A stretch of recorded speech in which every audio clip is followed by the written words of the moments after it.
गुरुवे गौरचन्द्राय राधिकायै तदालये कृष्णाय कृष्णभक्ताय तद्भक्ताय नमो नमः। शुद्धि भक्तबिंदगण, भक्तमाल ग्रंथेते श्री साधना नामे एक परम वैष्णवेर कथा आलोचना करेছেন। বৈষ্ণবের জাতি বুদ্ধি করতে নাই, এই কথা সর্বশাস্ত্রেই আমাদেরকে বর্ণন করে গিয়েছে। এবং বৈষ্ণব বিষ্ণুমন্ত্রে দীক্ষা গ্রহণের পূর্বে তাদের যে আচার আচরণ ছিল বা বৈষ্ণব হওয়ার পূর্বে সেই পূর্বাশ্রমের পূর্ব আচার আচরণ নিয়েও সমালোচনা করতে নেই, এটাও শাস্ত্রে আমাদের বারবার নিষেধ করে গিয়েছেন। তো আজ এমন এক বৈষ্ণবের কথা আলোচনা করব, যিনি চণ্ডাল বংশে জন্মগ্রহণ করেছিলেন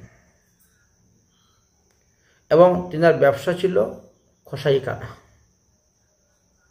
প্রথম জীবনে এটা ওনার জাত ব্যবসা, জাতিগত ব্যবসা ছিল ওনার, বংশগত। তারা কসাইখানা ব্যবসা করতেন।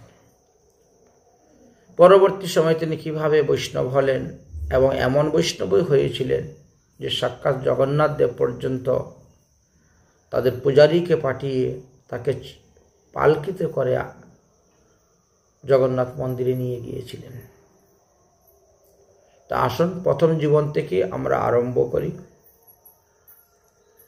জাত্যাংশে খসাই সে সাধনা নাম হয়, যাহার স্মরণ মাত্র অন্তর খসায়।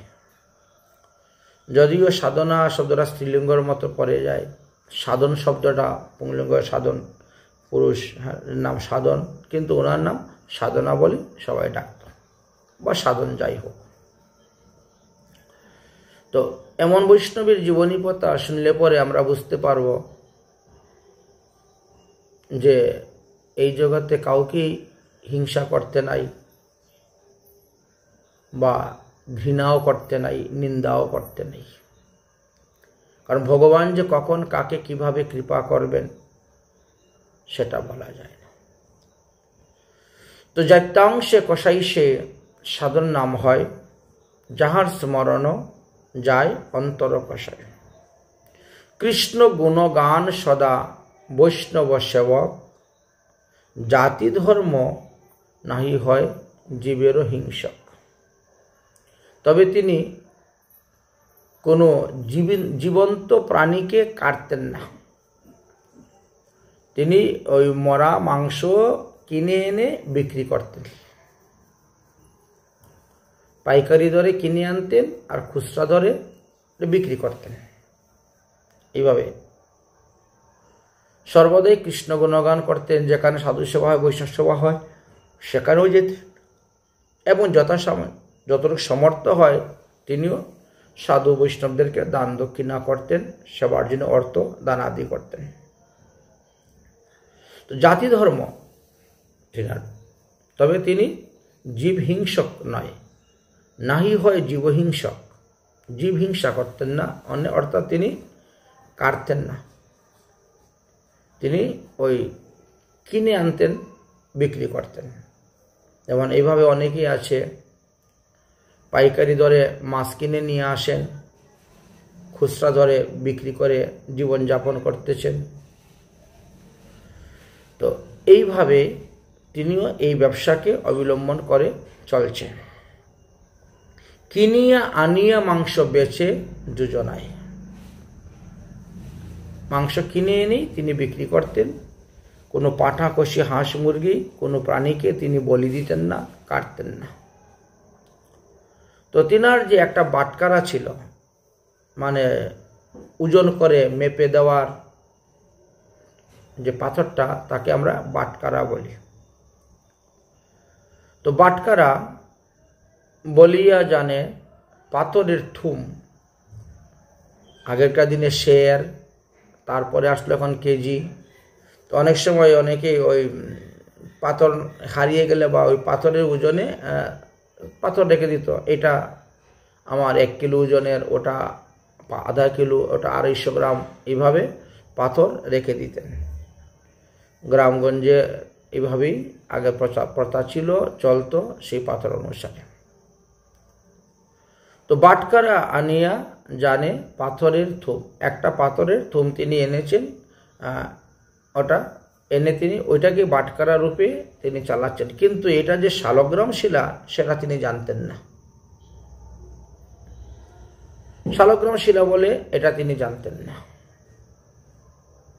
তো তিনি সেই বাটকারা নিয়েই ওজন করে মাংস বিক্রি করতেন। তো এই বাটকারার একটা গুণ ছিল কি, কেউ যদি বলে আমাকে 250 গ্রাম দেও, তো বাটকারাতে 250 গ্রামই হবে। 500 বললে 500, 1 কেজি হলে 1 কেজি, 2 কেজি হলে 2 কেজি। এই কারণে এই বাটকারাটা তার এত প্রিয় যে একটা বাটকারার দ্বারাই তিনি সব ধরনের কাস্টমারকেই জিনিস দিতে পারতেন। তাই বাটকারাটাকে খুব সুন্দর তিনি জলে টলে ধুয়ে পরিষ্কার করে তেল টেল মাখিয়ে আবার রাখতেন, আর এইভাবে চলছে। সর্বদা কৃষ্ণ গুণগান করতেন। যদিও তিনি মাংসের ব্যবসা, মাংস বিক্রি করতেন, কিন্তু সর্বদাই ভগবানের নাম আর কৃষ্ণ গুণগান সর্বদাই করতেন। পাথরের কিনারে বসি বিকিকিনি করে, দৈবত বৈষ্ণবে যাইতে তাহারে, দণ্ডাইয়া দেখিয়াসি শালগ্রাম হয়, মাংসের বাটকারা দেখি দুঃখ উপজায়। তো পাশেই রাস্তার পাশে বসে বিক্রি করতেন, ওখানে অনেক পাথর টাথর পরে আছে, পাথরের স্তূপও ছিল। যাই হোক, এখন একজন বৈষ্ণব ওই রাস্তা দিয়ে যাচ্ছেন, হঠাৎ করে ওই বাটকারার দিকে নজরটা পড়েছে। তখন তিনি দেখে চিনতে পারলেন, সর্বনাশ, এ তো শালগ্রাম শিলা, আর এই দিয়ে ওজন করে সে মাংস বিক্রি করতেছে। খুব দুঃখ পেলেন, দুঃখ উপজায়। তথা হইতে লইবার মনস্থ করিল। বৈষ্ণব চিন্তা করলেন, একে অর্থ দিয়ে হোক, যেভাবে হোক, ভুলিয়ে সুজিয়ে এই শালগ্রাম শিলা আমি নিয়ে যাব এবং অভিষেক করিয়ে এই শালগ্রাম শিলার সেবা পূজা আমি করব। এইভাবে তিনি মন স্থির করলেন, কিন্তু আসল কথাটা তিনি প্রকাশ করে বললেন না, সাধনকে বললেন না। ধীরে ধীরে সাধনারে কহিতে লাগিলা, এই যে পাথরখানি মুরে তুমি দেহ, আর এক বাটকারা দেই, তাহা তুমি লহ। বৈষ্ণব ঠাকুর বললেন, ও কসাই সাধন, তোমার এই পাথরখানা না আমার বড্ড ভালো লাগতেছে, এই পাথরটা তুমি আমাকে দিয়ে দাও, আর এর বিনিময়ে আমি তোমাকে অনেকগুলি পাথর দিব, 1 পোয়া, আধা সের, 1 সের, এই ধরনের পাথর সব দিয়ে দিব, এই পাথরটা তুমি আমাকে দিয়ে দাও। তুমি যদি কিছু পয়সা চাও তাও আমি দিতে রাজি, টাকাও দিতে রাজি, এই পাথরটা না আমার বড্ড ভালো লেগেছে, এই পাথরটা আমাকে দিয়ে দাও। সাধন বলছে, না না না, এই পাথর আমি আপনাকে কিছুতেই দিব না। একানিত দিতে নারী সাধন কহয়, যতে ওজন করি ইহাতেই হয়। আরো কত পাথর রাস্তার পাশে পড়ে আছে, আপনি নিয়ে যান, এই পাথর আমি দিব না। কারণ আমি যতটা ওজনের কথা বলি, ওই পাথর ততটা ওজনেই হয়ে যায়। 1 সের, 1 পোয়া, আধা সের ওজন করি যত, ইহাই এমনই গুণ, পড়া হয় তত। এবং আমি যেটা ওজন করে দিব, আরো 10 দোকানে নিয়ে ওজন করলে তাই হবে, একটুকু কম হবে না। তো একটা পাথরের দ্বারাই আমার 4টা 5টা পাথরের কাজ হয়ে যাচ্ছে, তাহলে আমি এই পাথর আপনাকে দিব কেন?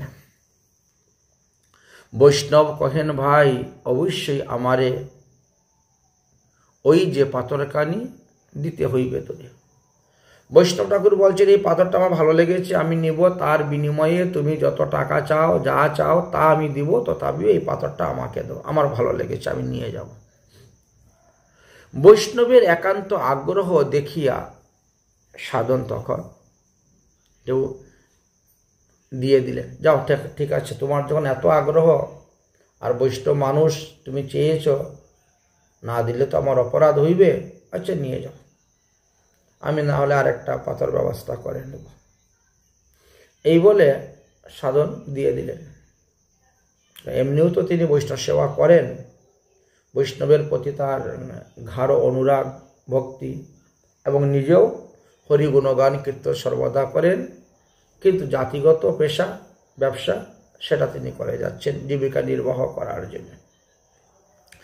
এদিকে বৈষ্ণব ঠাকুর কি করলেন, ওই শালগ্রাম নিয়ে গেলেন, নিয়ে গঙ্গার জলে ভালো করে ধুলেন, ধোয়ার পরে পঞ্চগব্য পঞ্চামৃত দিয়ে শালগ্রামকে ভালো করে স্নান করাইলেন।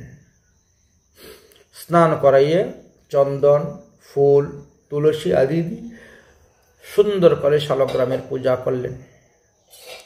চন্দন তুলসী পুষ্প আদি করি দিয়া ভক্তিতে করিলা পূজা, ভোগ লাগাইলা। পূজা করে ভোগ লাগালেন।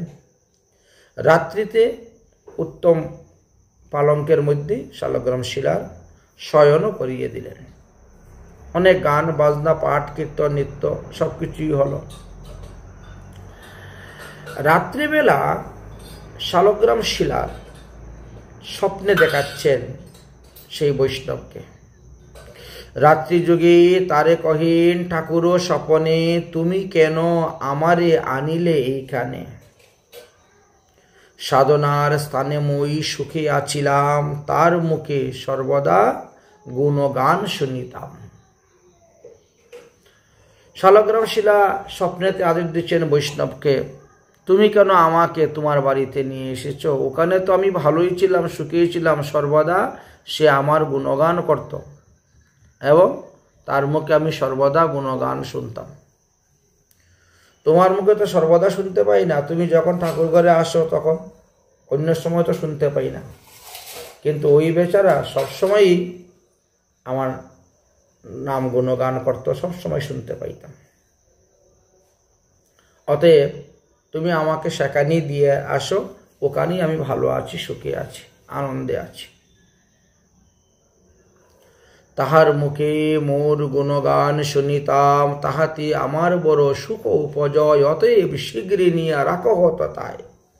ওই ভক্তের কাছে থাকতে আমি খুব আনন্দ পাই, সুখ পাই, অতএব তুমি আমাকে সেখানে নিয়ে ওর কাছে রেখে দাও। বৈষ্ণব নিদ্রাভঙ্গ হলো, চেতন পাইলেন। স্বপ্ন দর্শন করে তিনি মনে মনে বিচার করলেন, সর্বনাশ, এই কসাই স্থানে যাইতে চাহেন পুনর্বার ভগবান শালগ্রাম, তাহলে নিশ্চয়ই এই ব্যক্তিও মহাভাগ্যবান, তার কাছে ভগবান স্ব ইচ্ছায় যেতে চাইতেছে।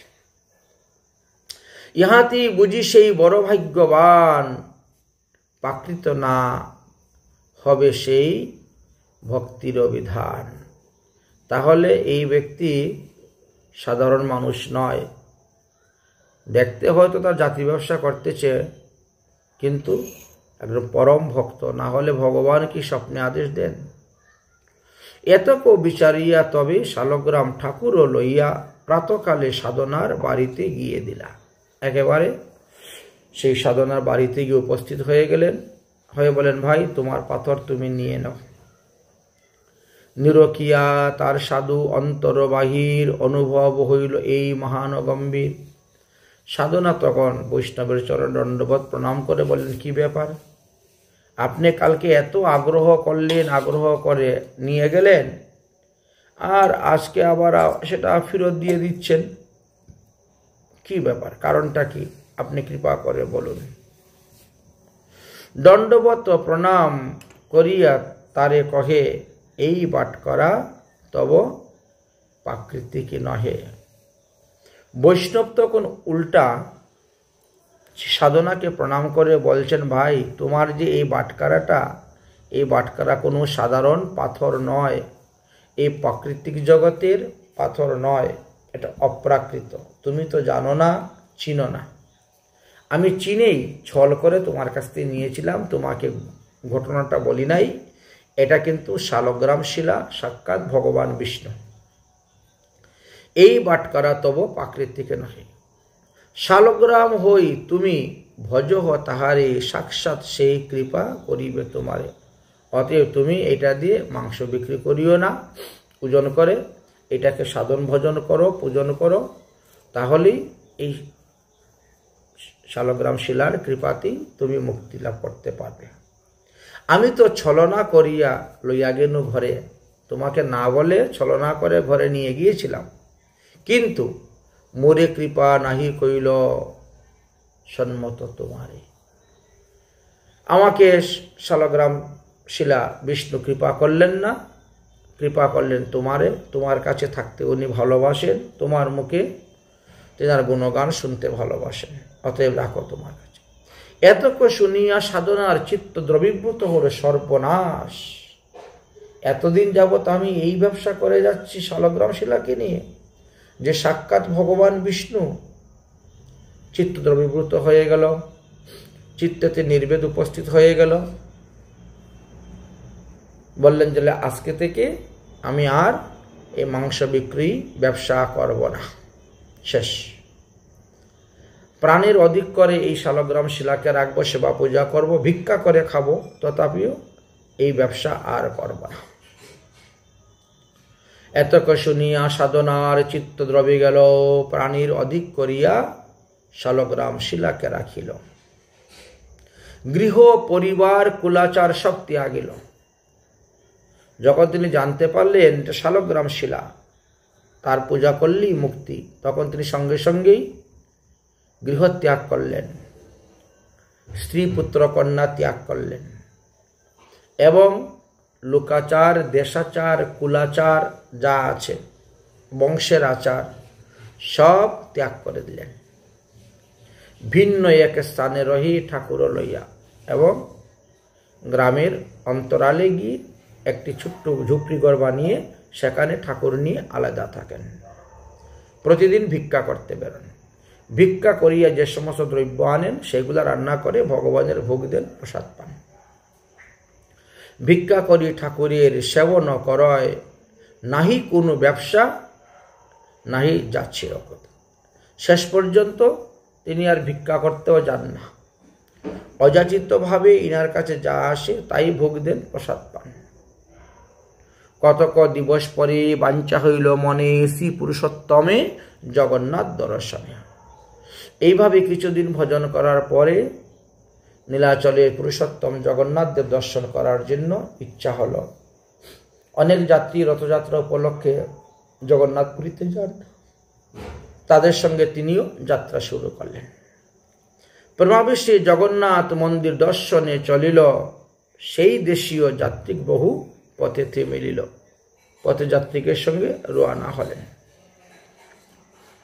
কোথায় অন্ন, কোথায় বা রুটি, এইভাবে যখন যা পাচ্ছেন তাই দিয়ে জীবন নির্বাহ করছেন আর রাস্তা চলছেন, ধীরে ধীরে রাস্তা চলছেন। কয়েকদিন চলার পরে এবার যাত্রীদের সঙ্গও তিনি ছেড়ে দিলেন, দিয়ে তিনি এখন একা আলাদা হয়ে যেতে শুরু করেছেন। কতেক দূরতে গিয়া সঙ্গ ছাড়া হইলা, ভিক্ষা করিবার এক গ্রামের মধ্যে গেলা। এবার সঙ্গ ছাড়া হয়ে গেছেন, ক্ষুধা লেগেছে, তো গ্রামে গিয়েছেন ভিক্ষা করার জন্য, গিয়ে উপস্থিত হয়েছে। সেই গ্রামে রয়ে এক গৃহস্থের বধূ ভ্রষ্টা। ওই গ্রামেতে এক গৃহস্থের স্ত্রী, উনি ভ্রষ্টা রমণী ছিলেন। এই সাধনের রূপ যৌবন দেখিয়া তিনি কামানলে দগ্ধ হয়ে সাধনকে উপপতি রূপে গ্রহণ করতে চাইলেন। সাধনার সৌন্দর্য দেখি হইল কাম চেষ্টা। সাধনা তো ভিক্ষা করতে গিয়েছিলেন, আসো আসো আসো, বসো বসো, তোমাকে আমি খেতে দিব, থাকতে দিব বলে সেই মহিলা খুব যত্ন করে সাধনাকে বসাই। খাইবারে দিব বলি গৃহে লইয়া গেল, দ্বার বন্ধ করিয়া ভ্রষ্টাচার প্রকাশিল। এবং গৃহের ভিতরে নিয়ে দরজা বন্ধ করে দিলেন, দিয়ে বললেন তুমি আমার মনোবাসনা পূর্ণ করো। কিন্তু সাধন বললেন ক্ষমা করুন, আমার দ্বারা হবে না। দারুদ্র করিয়া ভ্রষ্টাচার প্রকাশিলা, তিহ কহি মুহি স্ত্রী সঙ্গ নাহি করি, বহু কষ্টে মুহি হইনু নিশ্চিত তোমায়। আমি তো কোনো স্ত্রী সঙ্গ করি না, নিজেরই স্ত্রী পুত্র কন্যা ত্যাগ করে চলে এসেছি, আমাকে ছেড়ে দাও, আমি জগন্নাথপুরীতে যাব। ওই ভ্রষ্ট রমণী বলছেন না, তোমাকে ছাড়ব না। সাধনা বলছে তোমার স্বামী আছেন পাশের ঘরে, স্বামী যদি শুনতে পায় এই সমস্ত কথা তাহলে কি অবস্থা হবে। ভ্রষ্ট রমণী বলছে তুমি স্বামীর ভয় করছো কেন, আমাকে দেখাচ্ছ কেন, আমি এখনই ওই স্বামীর মাথা কেটে দিব আর তোমাকে বিয়ে করে স্বামী রূপে গ্রহণ করে এখানে থাকব, তুমি সারা জীবন থাকবে এখানে।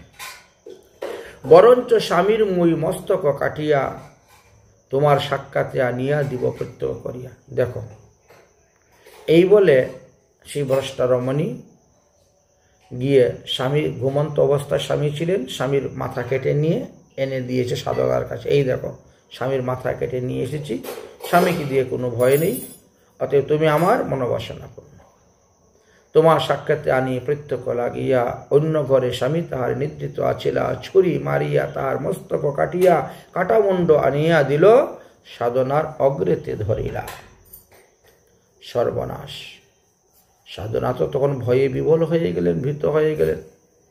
এবার তিনি কি করবেন, পালিয়ে যাবেন কেমন করে তিনি। কিন্তু সেই ভ্রষ্ট রমণী তিনাকে যেতে দিবে না, দরজা বন্ধ করে দিয়েছে, বলছে তুমি যদি আমার মনোবাসনা পূর্ণ না করো আমি এখনই চিৎকার করে লোক ডাকবো, আর লোকে ধরে তোমাকে মারবে, পিটবে, জেলের মধ্যে ভরবে। তাহাতে তথাপিও সম্মত না দেখিলা, বলেছেন যাই হোক তথাপিও আমি অপকর্ম করতে পারব না। ক্রুদ্ধে তবে ভ্রষ্টা তখন তুফান উঠিল, চিৎকার করিয়া কহিল, পাড়াপড়শিকে ডাকিতে লাগিল, চোর ধরিয়াছি সবে আগো আগো আসিয়া, আমার স্বামীর মস্তক কাটিল, ধন লইয়া যায় পলাইয়া। এমন ভাবে চিৎকার করে ডাকতে শুরু করেছে, চোর ধরেছি চোর ধরেছি, চোর ঢুকেছে, আমার স্বামীর মাথা কেটে নিয়েছে আর বাড়ির সমস্ত ধন রত্ন নিয়ে পালিয়ে যাচ্ছে, চোর চোর চোর চোর ডাকতে শুরু করেছে। এতক্ষণ শুনিয়া পাড়াপড়শির লোক সব আইল ধাইয়া, এসে ধরে ফেলল। ধরে এবার পুলিশ আসলো, হাকিম আসলো, সবাই এসে উপস্থিত হয়ে গেল, ধরে নিয়ে গেল। হাকিম আসিয়া সাধনারে গেল ধরিয়া লইয়া গেল, নিল গেল। এবার হাকিম জিজ্ঞাসা করছে, এই তুমি ওই মহিলার স্বামীকে কেন মারলে, তুমি এই ধন সম্পত্তি চুরি করতে কেন আসলে, তোমার বাড়ি কোথায়, কি আসে বিষয় জিজ্ঞাসা করছে। তিহু মনে ভাবে ইহা স্বীকার না কইলে কি জানি স্ত্রীলোকটা পাছে নিয়া দেয় শুলে। এখন সাধন চিন্তা করল যে আমি যদি স্বীকার না করি তাহলে, মানে আমি যদি ওই মিথ্যাটাকে সত্য বলে স্বীকার করে নেই তাহলে ওই স্ত্রী লোকটা বেঁচে যাবে, আর না হলে আমি সত্যি কথা বলে দিলে ওই স্ত্রী লোকরে রাজা নিয়ে শুলে চড়াইয়া মেরে দিবে। তো যাক, আমার কপালে ছিল, এই জন্য আমার বদনাম রটেছে, দেখি কি হয়। কি জানি স্ত্রীলোকটাকে পাছে নিয়া দেয় শুলে চড়াইয়া, তারে তো বাঁচাই মুরে যে আছে কপালে, সে হোক সে হইবে, মই স্বীকারও করিব। মনে মনে চিন্তা করলেন আমি মরে যাই তো একজন লোক তো বাঁচবে, তাকে বাঁচিয়ে নি। যে এত বড় ক্ষতি করতে গেল সে দুষ্ট রমণীকে, তার উপরেও সাধনার দয়া হয়ে গেল। হাকিমকে বলছে, হ্যাঁ হ্যাঁ হ্যাঁ, আমি চুরি করতে এসেছিলাম, আমি ওর স্বামীকে মেরেছি, গলা কেটে নিয়েছি, এবার আমাকে যে শাস্তি দেবার হয় দাও। সাধু দেখেন পরের দোষটা নিজের মাথায় নিয়ে স্বীকার করে নিলেন। যে হয় সে হবে, মুই স্বীকারও করিব, স্বীকার করেন। পর উপকার ইহা অবশ্যই করিব। পরের উপকার করতে গেলেন, যে স্বীকার। এত ভাবি সাধু কহে, হ্যাঁ আমি মারিয়াছি, অর্থগুলো বটে মুই চুরি করিয়াছি। হাকিম তখন ওনাকে সাজা শুনাইল, জেলের মধ্যে ঢুকাইল। বড় অদ্ভুত কৃষ্ণ ভক্তের মহিমা। কৃষ্ণের ভক্তের কবু হিংসা নাহি হয়, দেখহ বাহারি পাপ তাহারি ফলায়। এমনই সাধনার মহিমার কথা ভক্তমাল চরিত্র গ্রন্থেতে আলোচনা করলেন। পরের পাপটাও তিনি নিজের মাথায় নিলেন, নিয়ে স্বীকার করে তাকে বাঁচিয়ে দিলেন। এবার সাধনা জেলে চলে গেল। সাধনা জেলে চলে যাওয়ার পর এই ভ্রষ্ট নারীর হয়ে গেল দম্ভ। দম্ভ হয়ে ওই ভ্রষ্ট নারী তার পাশের বাড়ির নারীকে বলতেছে, দেখ দেখ দেখ, আমি নিজের হাতে স্বামীকে মারলাম, আর এখন ও জেল কাটতেছে। আমার বাসনা পূর্ণ করে নাই, এখন সারা জীবন জেল খেটে মর। হেতা সেই ভ্রষ্টা স্ত্রী দম্ভ প্রকাশিয়া, নিজ মতো স্ত্রীগণকে কহি ফুকারিয়া। আস্তে আস্তে নিজের প্রিয় যারা ছিল অন্তরঙ্গ সখী, এদেরকে তিনি বলছেন, অন্তরঙ্গ সখীদেরকে তিনি বলতেছেন, পতির মাথা মুই সহস্তে কাটিনু, তথাপিও এই দুষ্ট মোর মুখের দিকে না তাকাইল চাইল। আমি ওকে কত করে বুঝাইলাম, সে আমার মুখের দিকেও তাকাইল না। এবার বুঝ, জেলে পচে মর, তাহার উচিত সাজা দিনু ভালো মতে। এবার জেলের মধ্যে পড়বে, থাকে থাকে পচে পচে মরবে। কিন্তু এই কথাগুলা ধীরে ধীরে প্রচার হয়ে গেল, কথাগুলা গোপন থাকলো না। পরস্পরে সেই কথা প্রচারও হইল। এই কথা ধীরে ধীরে হাকিমের কানেতে গিয়ে পৌঁছে গেল। হাকিম যখন শুনতে পেল, শুনে তখন সাধুকে তখন প্রণাম করে বিদায় দিয়ে দিল। যা বাবা, সাধু বাবা তুমি চলে যাও। তখন সাধু আসল কথার সমস্ত ঘটনা খুলে বলল। সাধু বলে, ঠিকই আপনি শুনেছেন, আমি ওর নিজের প্রাণ বাঁচানোর জন্য আমি ওর দোষটাই নিজের মাথায় নিয়েছিলাম। আচ্ছা ঠিক আছে। তারপরে হাকিম লোকজন নিয়ে, পুলিশ নিয়ে গেল, গিয়ে তাকে ধরল। সেই মহিলাকে এবার জেলের মধ্যে ভরে রেখে দিল সারা জীবন, যাওয়ার জীবন। যেই সাজা হয় তা উচিত করিল। সাধনার কৃষ্ণ গুণগান, সাধনা তখন কৃষ্ণ গুণগান করতে করতে উড়িষ্যার দিকে তিনি রওনা হলেন। জেল থেকে বেরোলেন, বেরিয়ে এবার উড়িষ্যার দিকে রওনা হলেন। সাধনা কৃষ্ণ গান গাইতে গাইতে উত্তরিলা গিয়ে কটকের নিকটে, কটকে গিয়ে উপস্থিত হয়েছেন। তথায় জগন্নাথ দেব পাণ্ডাগণকে আজ্ঞা দিলা, স্বপ্নে আদেশ দিলা পাণ্ডাদেরকে, জগন্নাথের পূজারী, সাধনা নামেতে মোর ভক্ত এক আইলা, পালকিতে চড়াইয়া আনহ তাহারে। আজ্ঞা মাত্র পাণ্ডাগণ পালকি নিয়ে দৌড়তে শুরু করলেন। রাস্তা জিজ্ঞেস করে, সাধনাকে জিজ্ঞেস করে যাচ্ছেন। এইভাবে তারপরে উনি বলে, হ্যাঁ আমি তো সাধনা, কেন কি হয়েছে? বলে, জগন্নাথ দেব আমাদেরকে আদেশ করেছেন তোমাকে পালকিতে করে মন্দিরে নিয়ে যাওয়ার জন্য। আচ্ছা, ভৃত্য দর্শনে আনন্দ হইলা। আচ্ছা, তারপরে জগন্নাথের মন্দিরে নিয়ে উপস্থিত হইলেন। পালকি থেকে নামলেন, নেমে জগন্নাথকে প্রণাম করলেন। জগন্নাথ তো সেই ভক্তকে দেখে আনন্দ হইলেন। শ্রীমুখ দেখিয়া আপনা বলিল। আর সাধনাও ভগবানের মুখ জগন্নাথকে দর্শন করে তার রাস্তায় যে দুঃখ কষ্ট সবই ভুলে গেল।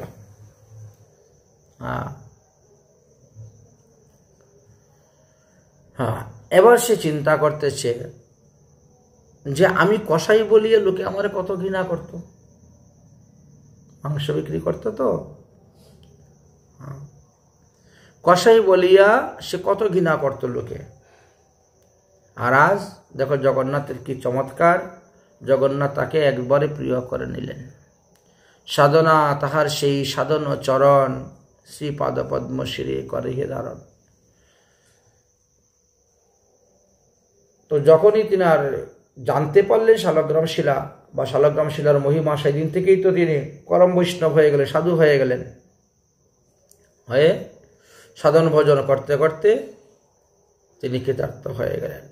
প্রজন্মের পুণ্য দিয়া যদি মই শ্রীচরণ পাই তবু কিনে লই। গ্রন্থকার বলছেন এমন বৈষ্ণবের সঙ্গ পাওয়া বড় দুর্লভ। এরকম সাধুর সঙ্গ যদি লাভ করা যায় তাহলে অনায়াসেই সংসার বন্ধন ছিন্ন হয়ে যায়। বেনুকূপ নিকটে যে সমাজ তাহার অদ্যপিও বিরাজমান, কুঞ্জের ভিতরে নিত্য সিদ্ধ হন দেহ ত্যাগ মাত্র চল, নানা লীলা করি জীবী কৈল ভক্তিবল। তো বলছেন জগন্নাথপুরীতে বেনুকূপ নামে একটি কূপ আছে। জগন্নাথ মন্দিরের ওইদিকে বেনুকূপ নামে একখানা কূপ আছে। ওই কূপের পাশেই ওনার সমাধি হয়েছিল। উনি তারপরে সারা জীবন পুরুষোত্তমে থেকেই ওখানে দেহত্যাগ করেছিলেন। তো বলছেন যে বৈষ্ণবের তো মৃত্যু নেই, বৈষ্ণব এক দেহ ত্যাগ করলেন এবং নিত্যসিদ্ধ দেখে তিনি ভগবানের কাছে চলে গেলেন। নিত্যসিদ্ধ হন, দেহত্যাগ মাত্র ছল, এটা একটা ছলনা দেহত্যাগ। তাহার চরণ ভক্তি রহুক সবাই, আমার সবার আশ্রয় যেন হোক যেমন। এইভাবে ভক্তমাল গ্রন্থেতে সাধনা নামক ভক্তের জীবনী কথা আলোচনা করে গিয়েছেন। যেমন নাম সাধন, তেমন সাধন ভজন করেও তিনি ভগবান পাদপদ্ম লাভ করে ভগবত ধামে গিয়েছিলেন। তাই ভগবান যে কখন কাকে কিভাবে কৃপা করেন কার উপরে, এই জন্য পূর্বাশ্রম নিয়ে কোনো বৈষ্ণবদেরকে বলতে নাই, গালিগালাজ করতে নাই বা জিজ্ঞাসাও করতে নাই পূর্বাশ্রমের কথা। গীতাতেও আমাদের এই কথা বলেছেন, ভাগবত এই কথা বললেন, আর ভক্তমাল সাক্ষাৎ তাহা প্রমাণ রূপে আমাদেরকে দেখিয়ে দিলেন।